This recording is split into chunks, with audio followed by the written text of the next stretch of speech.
I just see a flock of Somali girls running up to me, and she goes, "Do you know you're Somali Beyonce?"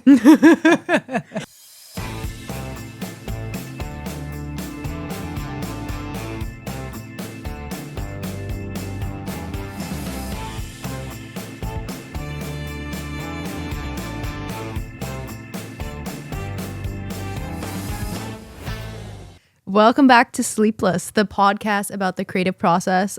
I'm Remy. I'm back for round 2, and today we have a very special guest. We have Kash, Toronto-based creative, cultural curator, and community builder. Hi, Kash. Hello. How are we doing today? Honestly, I'm doing really great. It was raining, but Yeah. came back to home. I feel like, I'm back at home with the other Sleepless family. It's great to Yes. see like the other offshoots of like, Yeah, because there's like different segments of Sleepless too. literally and figuratively. So why don't you start off by telling us a little bit about yourself? Like, what do you do? Toronto-based creator. A lot. Period. But my name is Shamarka Ishmael, but I also go by Kash. I am an event creator, a producer, podcast host, ballroom legend, actor. I don't know. Creative, visionary, Genius star. homosexual, Muslim, a lot. Oh, okay. So tell me a little bit more about, we were talking before this episode started, so I'm sorry you didn't get the tea, but your event experience. You said you've been working in events for the last 8 years. What does that entail for you? Like, you're all different types of creative. What goes into your whole process? Honestly, so like when I first initially even got into this business creative world, I was turning 25 and I was an extreme pothead, and I had just come back from Colombia, and I was like, I really want to enjoy a party without having to go outside and smoke. So how do I kind of do that? And I was on the flight back from Colombia, and I was like, you know what? Let me just ask my friend if I could use their space and like throw a little birthday party. Call it SmokedTO birthday party. Okay. And I was like, you know what? Fuck it. Unit 2 is a creative space that's owned by LAL, these amazing Toronto artists. Shout out. And they run like a event space, like open mic nights there. And I'm like, bitch, I want to smoke in here and invite people and like, Without having to go outside. without having to go outside. That was the goal. And literally, I put it on my Instagram. I just said, here's the address, birthday party, come on down. And before midnight, it was like over capacity. Oof. And I was like, God damn, like people that I don't know, people that I don't like and don't like me, still pulled up and paid their money to come in. And that was like the aha moment. Because I was like, bitch, I don't like you and you don't like me. But you're here. But you're here and you spent your money because the vibe was vibing. So I was like, maybe I'm onto something. Oh. So that started it all for you. That literally started it all because everyone's like, bitch, when are you doing the next one? I'm like, my next birthday? But Yeah. I guess in the meantime, let me start doing it. And I was at UFT at the time. And there was like this big frat house right at the corner. And I'm like, these little white boys. I'm like, guys, you hear a whole bunch of like, dudes, no girls. I'm like, can I just use this space and throw a party there? And At the frat house. At the frat house. So this is like a 12-bedroom frat house at the corner of St. George and Bloor. So I'm having flashbacks. Got our own sound system. We bought our own bar. We had infused mac and cheese and a whole bunch of edibles. Oh my God, that sounds so good. We made it BYOB, but then we also set up a bar as well. And then had 3 floors of just like literally vibes. And it was a fucking show. Like over capacity. Halloween, it came to a point where the lineup was around the corner and people were trying to like climb into the windows and come in. It was a lot. And the pandemic hit and it stalled for a bit. But then we had our smoked parties via Club Quarantine. So everybody came in online. The secret parties. Club Quarantine was a great time. But mainly like the creative events and the space that I throw is curated for like POC and Black queer folks, where Church Street isn't necessarily like a space where people feel comfortable and whatnot. And like, yeah, you can go to queer spaces, but then like a place where you can hear like, your Afro beats or your like your dancehall music, or you want to hear something cultural, it kind of hits different when you kind of have your own space. And yeah, 8 years ago, that's where it started, and it's like flourished to like a whole entire offshoots of like 5 different events. Yeah. Wow, that's crazy. So what was the next step after you had that first birthday party and everyone was telling you you need to do this as your job? What was the next step you took to get that started? Find a venue, find partners. Like what was the next thing you did? That was the craziest part, because I'm like, okay, what do I do or call it? And I'm like, you know what, Smoked Out. Let's call it Smoked. And then at that point, I was actually working at the illegal dispensaries. Shout out to the old bitches who remember when weed was illegal and it was in the gray area. I was working at Canna Clinic. So we were getting raided every other day by the police, No. and then getting refilled right afterwards. And this is when I first started at Cafe. So shout out to Cafe Dispensary. They've been getting locked down and reopened years and years by the police, and they got like a whole Commitment. Oh, but they were the ones that sponsored our first event at like the frat house. There you go. So it ended up being like the staff. Okay, so it was work sponsored too. Oh, it was sponsored by Oh. like the illegal dispensary cafe, but we had over 450 people in that space, and I just was able to utilize all the creative people that are around me and that have access to it. My biggest thing when organizing events or even kind of creating is utilizing the people around you who also are in the same position that you are, is grinding and working to kind of like, pursue their passions. So when I'm able to like hire DJs and artists and hosts and people who are within my own community and that I actually know and that possess those talents and that are creative, it's like, bitch, let's all get together.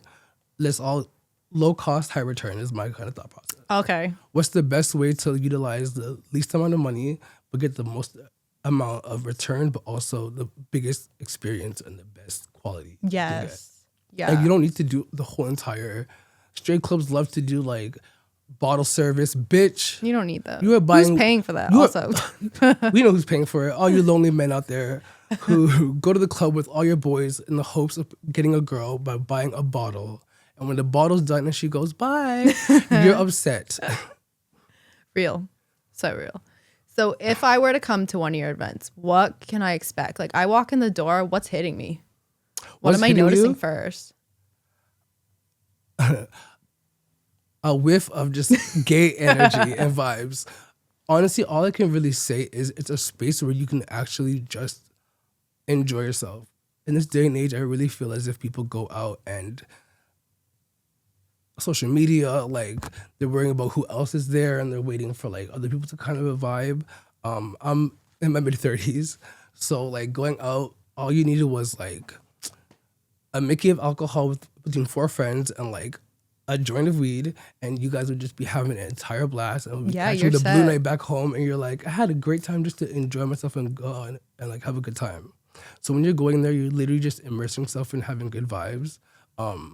My spaces are predominantly and exclusively for queer folks and POC folks. However, straight people are more than welcome as long as you know what space you're in and kind Yes. of enjoying it. But it came to a point where my party just ended up being the party to go to, gay, straight, no matter what. So then, like, all my straight boys are like, yo, we're having the best time. Yeah. And we're like actually enjoying ourselves. And also realizing that, like, hey, when you're really an ally, girls' defense mechanisms will go down a bit. They're like, Oh, yes. right. So what inspired you to create the space for these types of communities? Like what made you start just hosting an event for your birthday, but what turned this passion project into something that you're now fulfilling full on? Honestly, I was around 17, 18 when I first discovered other gay people who existed, and people of color necessarily within those spaces aren't necessarily as welcomed. When I came out, they were actually told not to play urban music because like urban folks don't really spend money at the bars. Okay. So anytime that you wanted to have a Black gay party or like an urban party, DJs and community organizers would have to get their own spaces and hire outside of the city. But then that would also be a safety issue as somebody who is, scared of their identity and trying to not go to Queen Street or King Street. Yeah. with all the straight folks, and you're trying to like discreetly enjoy your gayness. So like I was navigating that at a young age, and like I would go to parties like It's Just Y'all that was created by Nina Brown and Samuel Rawal, who were like the first Muslim other queer folks that I met at a young age, and I'm like, oh shit, there's others. But I just naturally wanted to have a space that I would want to go to and enjoy, but that people around me were like looking forward to and actually enjoying it. And I never looked at it like a business or as in I was doing something. And like that is what kind of made that shift. Because I was just doing it for like the love and enjoying it. But then I also didn't realize the pressure and like the expectation, and people are like looking forward to it. Like it's a brand and it's a business. Yeah, And now I'm it's just growing. like, damn, bitch, it's just me. I learned how to do graphic design on fucking Canva, InShot, my own promo, all of that stuff. I do it by myself because I'm just like scared of not letting people down, but scared of treating it like a business and losing the essence of the what it initially started off as. But yeah. So do you have a team that you work with now, or like your staple go-tos for art, music, DJing, So- performance? I have learned the art of letting go and delegating, and trusting that the people around me share the same vision and I can actually enjoy it. Because there'd be times where I would set up and like run the party and then would just hide in the basement until it was done. Only because like people are enjoying themselves and I want to be with them enjoying it as well too. And that's how it started off initially. But then I'm also like, oh shit, I have to do this, I have to do that. I Yeah, have the to do stress that. too. And I'm like, oh, but if I can just let go and have someone do their job and trust that they Yes. can do it, then I can actually sit back. Okay. But the team that I have been able to curate around me as of now has allowed me to expand, and like the things that we're working on and creating have been way bigger, and like looking forward to like what's coming up next, because it's something that I wouldn't be able to do by myself. Okay, so what is coming up next? What can we look forward to? Any special events that you're just really excited for this year? Yes. So being that Smoked was our initial party that started off our whole entire event series, by the way, always creating experiences, the ACE group, that's kind of the production event company that we kind of run everything underneath now. But we do an annual 420 ball. So the first one was at the frat house, and it's a voguing competition that's 420 themed. Yes. So for those who don't know, what is voguing? Voguing is an art form that was created within the New York ballroom scene in the insert correct time here, Sometime. way back when. But it initially started off as a community of Black queer folks creating their own pageant competition system, because they weren't allowed in the mainstream queer system at the time. So if you reference Paris is Burning or Willy Ninja, there are a lot of movies and references about back then, but it's pretty much like a ballroom. Gay Olympics is the only way I can kind of describe it. You are competing for categories that are based in societal norms that we were able to fit into. So there's a category called realness, which means if you are a trans man or a drag queen, you want to look as cisgendered and passing as possible. Oh. So if I'm a big ass man, I want to look as feminine as possible, and I'm going to compete against other men about who's more feminine.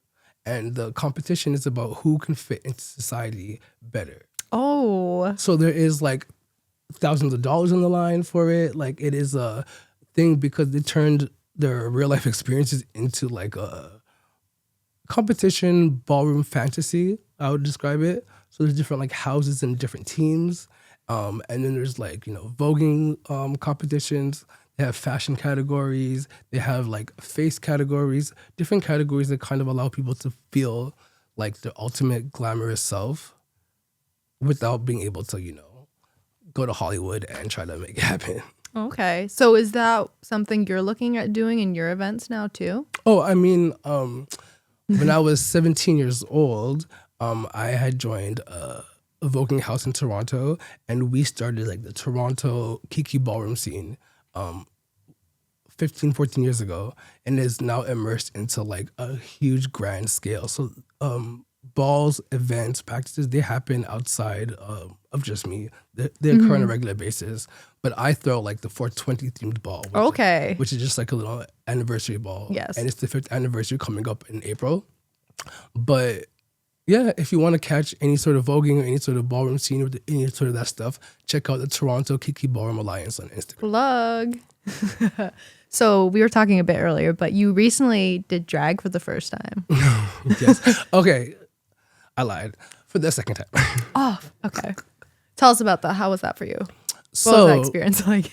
that experience was actually, I got hit up by my really close friend Biba, and she was like, "You'd be the perfect person to kind of fit this casting for a multi-hyphened creative that can kind of do many different things." And they wanted to highlight a space that has many different creative outlets and spaces for creatives to kind of just unleash and produce the things that they want to do.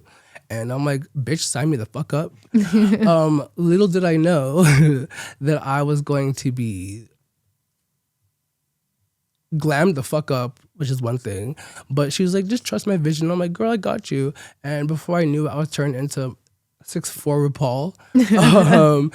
And initially I was like, this isn't something that I am a like mid-30s is a true form of how I feel or how I present. But one, bitch, I already signed the contract. And two, trust and the vision and actually just allow myself to be in it and serve what I want to serve. And that really unleashed a whole different side of me in that day. Yeah. I had so much motherfucking fun. Oh my God. I had a tremendous, amazing time. I think you're okay to swear. Yeah. No, You're but good. like this space, like in that moment, we were shooting, but like it allowed me to see, I'm like, God damn, I had 4 different outfits that fit 4 different characters in 4 different spaces that this space offers. I was a podcast host. I was a drag queen in her video shoot. I was a rocker drummer, and I was like a EDM DJ. Oh, okay. Oh, check it out. Sleepless Studios Instagram. I'm pinned the first one. Yes, I remember that. I remember seeing that, and you walking in, I did not know that was you. Acting, that's what we call it. Acting, bitch. No, makeup and costume. No, but like in that moment, it really like brought out a different side of me, and I was like, this is so much fun because I'm like, I just know how many different creatives that would. A bitch could be DJing, producing, shooting a podcast, and a photo shoot all within the one space, 24 hours. Yes. Great service. Amazing service. And it was that moment that actually inspired for me to be like, hey, let me reach out to like the people that run the space. And I'm like, I have a podcast idea. And I was like, could I possibly utilize the space? I was already here comfortable shooting the commercial, and they were fully 100% like behind me being like. So that's how the podcast gets started. Yes. Okay. So what inspired you to start the podcast? You've been really focused on the event space, performing and curating these environments for people. Mm-hmm. But what made you want to shift into now posting online and sharing vocally about your experiences? So within the whole process of like running these events and creating these spaces, my biggest thing has always been putting on and giving a platform and spotlight and resources to Black queer folks and creatives that have been trying to just navigate and figure that out. So whether that's DJs or hosts or people that want artists, makeup artists, girls who are a great old time. You know when you go to the bar and there's just that one girl who's having a blast and she's just like making sure that everyone has a good time. I was like, you know what, bitch? Host my party. Put your name on the flyer, invite all your friends down, get paid for the essence and the energy that you bring, because that is a monetizable thing and you bring something tangible to the experience. Mm-hmm. So within that moment, like I've produced a few different projects, and within that, my whole entire essence of what I do is giving a platform and a spotlight to the voices like mine, but voices that aren't necessarily heard. But also there are amazing ass creatives that don't necessarily have the audience or don't have the ears of people, and all they need is like, hey y'all, welcome to Sleepless Studio. Check out my bitch who is talented as fuck, and utilizing the reach that I have is my biggest thing. Yeah, and giving the opportunity to other people, I'm sure will help so many people. Oh, 1,000%. I mean, like organically, I've been doing that without even realizing it, but like that's just who I am as a person. Um, it's taking a toll. Oh, My therapist has taught me. She said you can't help others if you don't help yourself. okay. So that biggest part is realizing that, and how can I be the best version of me to then be able to help people in the most like effective and productive way. So, where do you see the podcast connecting with your event experience in the next 5 years? Like, what's the dream? Ooh, we get the hard hitting question. Yeah. What's Honestly, the long-term vision for this? my long-term vision is putting a mic in the hands of people whose talent just shines, and being able to provide that space for them to receive all the things that they're so deserving of. But at the same time, is I also want to take the camera and kind of go behind the scenes of all the things that I've experienced, all the funny moments, the culture, where the real slang and terminology comes from, things like this and like stuff like that. I kind of want to put a lens and kind of get a spotlight into the voices that aren't heard, but they're most definitely seen. Like gay culture is the culture, and you'll see it, but you don't necessarily see the voices and like the people behind it.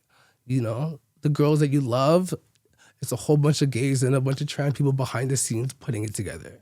So yeah, Almost like taking off the mask and seeing what's going on behind the wholeheartedly. scenes Well, for a lot of culture. exactly, and like not even taking the mask off, but we as gay folks for the longest time have had to navigate the spaces with the mask on. Mm-hmm. So like spaces like this where I love wholeheartedly, because like me getting in drag, I was over here like trying to navigate it, and I'm like, this space and like the people behind it allowed me to tap into the most ultimate gay version of myself. So like that wholeheartedly taking the mask off and kind of just being authentic self, allowing people to kind of do that and kind of, giving them a lens and giving them a spotlight to be like, all right, bitch, let me see. Nice. Yay, I love that for you. I love the direction that you're going to. Wholeheartedly. And like, I've been out and about and loud and all of that since a young age, because I was just authentically enjoying the experiences. But when it's turned into more so a creative and curation side of it, I've started to like become a reclusive, more introverted. So now I love to like be behind the scenes and kind of be like, all right, bitch, do your thing, and like let me just capture you in your ultimate light. And also, I'll probably get canceled as well too. So.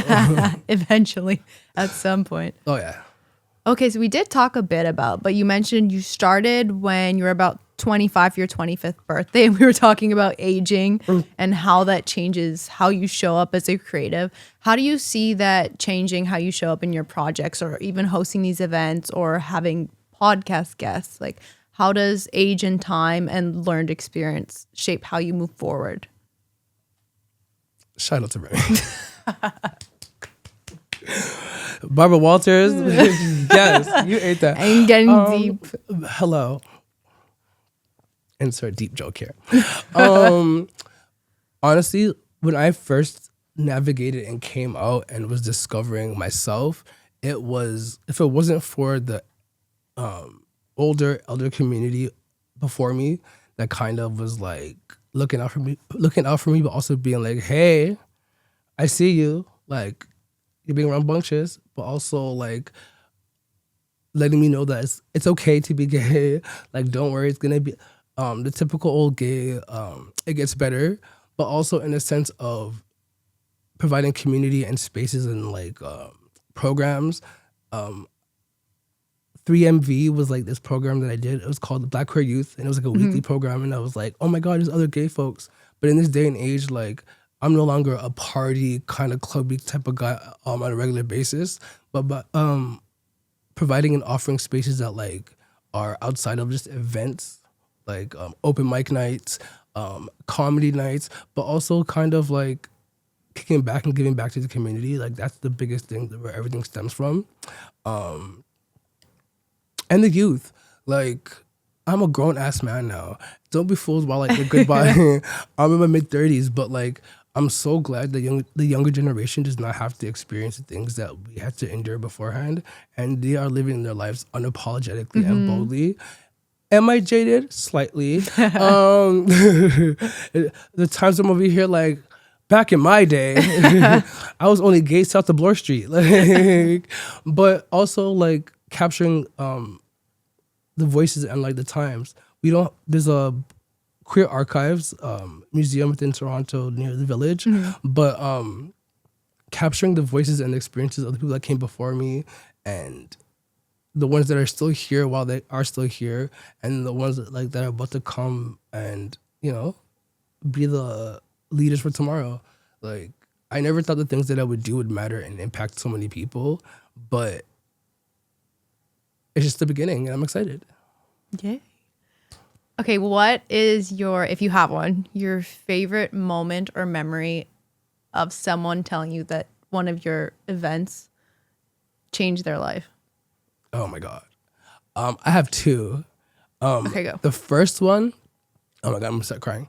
The first one Yes. was I was at this Blockorama. It was a Caribbean, it's called Blacobana. It's like a Caribana queer party that's at Stacked Market every year, run by Blackness Yes, a queer black committee that does it not for profit for the past 20 years and is the largest queer stage in all of Pride.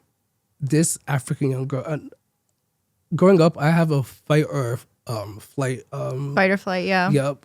To me, it's The either instinct. fight or fuck. Because I'm like, if you look at me for 2 seconds, you want to fight or like you want me. So I'm always like off. I'm always defensive. never Like, heard can I that help you? Yeah. Like, what are you looking at? And like, I also realized that I'm like, hey, people are like, are you the guy from that smoked party? Or like, are you Yes, yeah. Kash? So she came up to me and I'm like, are you okay? Like, what's wrong, love? Like, she just started crying and I'm like, what's wrong? And she's like, I came from Nigeria and I'm like, I was like at York, and I just want to say thank you so much. And I'm like, girl, what did I do? Like, did I give you weed? Like, I'm oblivious to like. And she's like, no, like what you do really means a lot. And she like left back home to escape, like, her family not accepting her being queer. And just in that moment, it was in a seat of a big ass party. I was just enjoying myself, but like that hit me to the core, because yes, a lot of people, it's just a party and like they just want to go and enjoy themselves. But a lot of people don't realize that like what that space and what that community means. And people throw the word out safe space a lot. And I don't create safe spaces in that moment where you come here and you like safe, you feel like home. That's the kind of vibe I want to curate. It's a community, because home isn't always the safest space when you go home, depending on what home you come from. But it's a space where you feel like you can be your authentic, automatic self and without no judgment and love. But then the second time was I was at a rave called Pep Rally, and my executive producer of the podcast actually had run up to me, and I'm like, oh my God, is she my little cousin? Like, can I help you? And she was like, I had been waiting for this moment for the longest time. This was before you guys had met. Oh no, this is my first time meeting, like Okay. running into them, and she's like looking at me and pointing at me, and she calls out like, "Yo, ladies, come here!" And like a flock of like Somali girls just run up, and they're like all start being like, "It's you, it's you, it's you," and I'm like, "What the?" She's like, there's this artist in Toronto. Her name is Sad Boy. She's a really big rapper, and I made a joke with her one day, and I'm like, "Bitch, put me in a song." And in her song, she goes, if Jordy is spinning, you know we're gonna slide. If Kash is on the mic, then you know Bati's gonna fly. So she said she heard that song, and the girl goes, oh, you know he's a queer, like, Somali guy. And she goes, what? So she started on Instagram, and she goes, I can introduce you. She goes, no, I'm gonna meet him organically. I can't wait to meet him in person. Oh, and she found you. So that day at the rave, I just see a flock of Somali girls running up to me, and they were like, you're like the first queer Somali person that like we've seen like out and about and like creating spaces and stuff like that. And like, you don't know how much like it means that like, I'm gonna go, have you been to the party? She goes, no, it's just the fact that it exists. And like, I just wanted to meet you. And she goes, do you know you're Somali Beyonce? And I'm like, what the hell? So I'm like, and I'm like, Somalis. I'm like, Somali, like, I call them LGBT quas. I was like, come gather a picture. So we all took a group like Somali queer photo in that day. And then shout out to Friends of Hanlon's. We had a BIPOC beach day at Hanlon's Beach, and we were able to have just to create spaces of Black queer folks.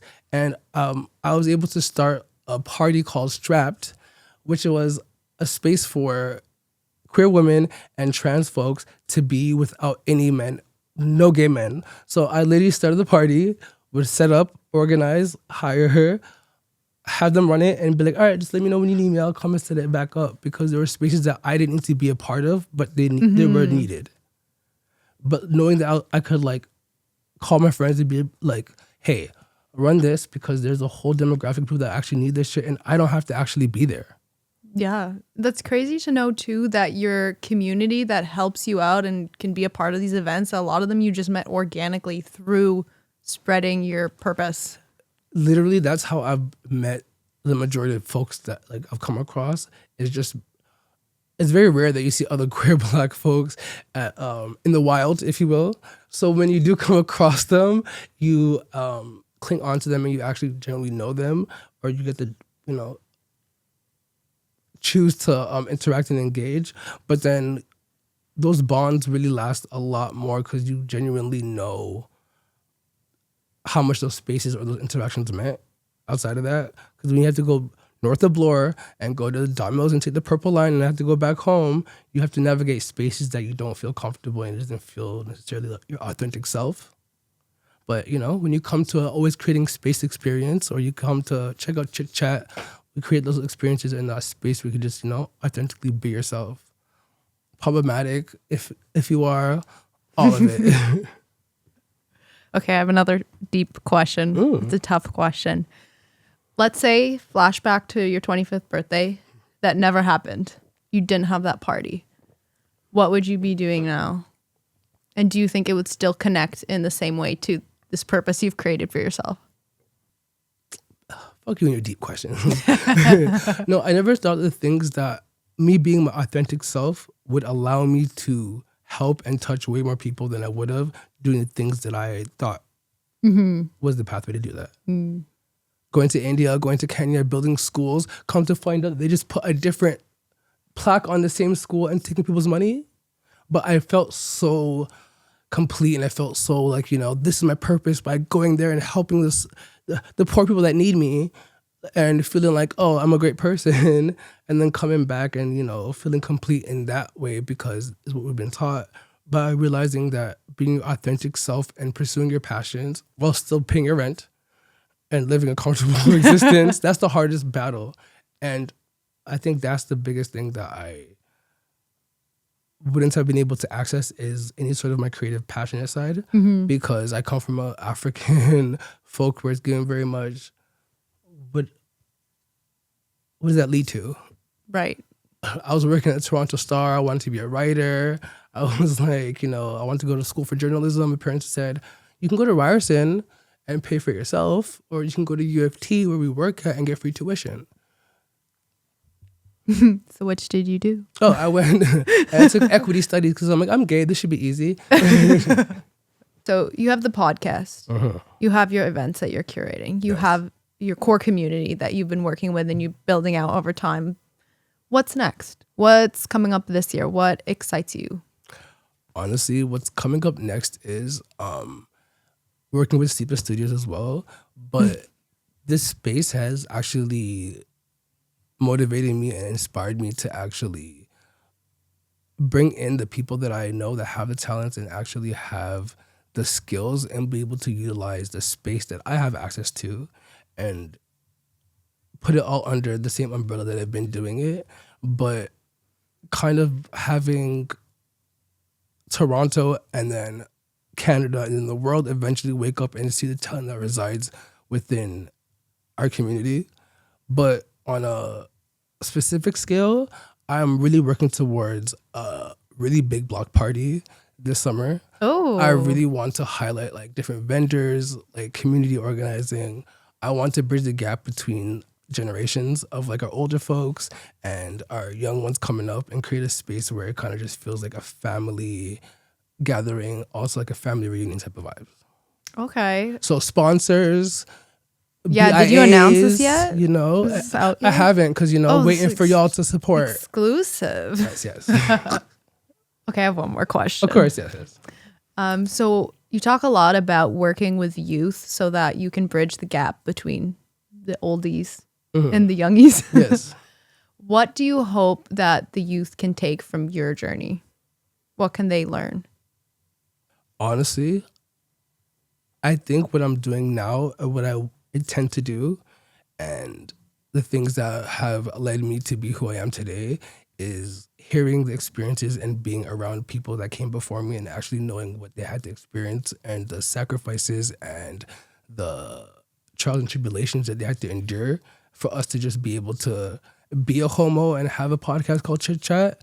I really think it's my duty and my responsibility and my passion to kind of put a microphone to the voices and experiences that came before me and kind of let people know the history of the community that built this, and kind of let people know not to take it for granted, but also highlight, because less than 20 years ago, like queer Black folks had to actually like put out like an ad for like community meetings, but they had to get vetted. They had to like know a friend of a friend to even like experience it, because there were like safety dangers to actually be able to congregate and enjoy yourself.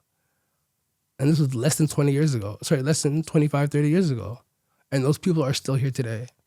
So, I want to be able to put a spotlight and like highlight that. Yeah. And connect the community. Connect the community, but also have a great fucking time while doing it. Yes. Celebration, There you go. celebrating. Everything isn't always, trauma and enduring. You have to laugh to keep from crying. And gay folks are the funniest people ever. You're pretty funny. Thank you. You are. And I'm not gay. Okay. Spoiler. It's all in act. I'm an ally. Well, I love talking to you so far. This No. has been awesome. I loved hearing just about your journey and Thank you. your plans for this year. And, maybe I'll find myself at a block party. Oh, you absolutely will. Listen, wholeheartedly. And shout out to Michael in the back. He's going to be in the back running everything behind the scenes already. No, but I was so nervous to actually like do this. Like, talking about myself is a very weird It was thing to effortless. do. You were so good. But like connecting with people, I think, is like my thing, if you will. And once I don't look at it like, oh, it's a microphone here and in front of me and just having conversations, Yeah. I think that's right. The Only at Sleepless Studios. Yeah, nowhere else. Everywhere else sucks. Yeah, 24 hours, check it out. Okay, we have one more segment if you're up for it. We have a little fun wheel here. Isn't your writing on there? No. Oh, okay, because that writing is neat. Is it neat? Okay, you know what? I have bad eyesight. Okay. What's something you've learned from failure? Ooh. Spin it again. No, joking. Next. The biggest thing that I've learned from failure is that everybody fails. Like, when you no one puts any pressure on me more than I put on myself. I am my own worst enemy. I will be in my head and will create expectations and will have that like as the goal. And if it doesn't even come close to that, I will be so like hard on myself. And I have 1,000 of people telling me like, bitch, are you crazy? Are you dumb? And I'm not realizing that I don't see myself how other people see me. So the biggest thing I realized is, one, stop being so hard on myself and like to give myself grace. But within those failures, don't take it personal and look at it from what are the extensive things that I can do from the outside in. And that was not putting everything on my own back and realizing that like control issues is a sign of, if I'm the only one that has to like deal with the consequences, then I don't mind taking that risk. But if it's something I believe in, I can delegate and let go, and it could be way better than I can do it by myself. Yeah. Community releases control. Wholeheartedly. Community,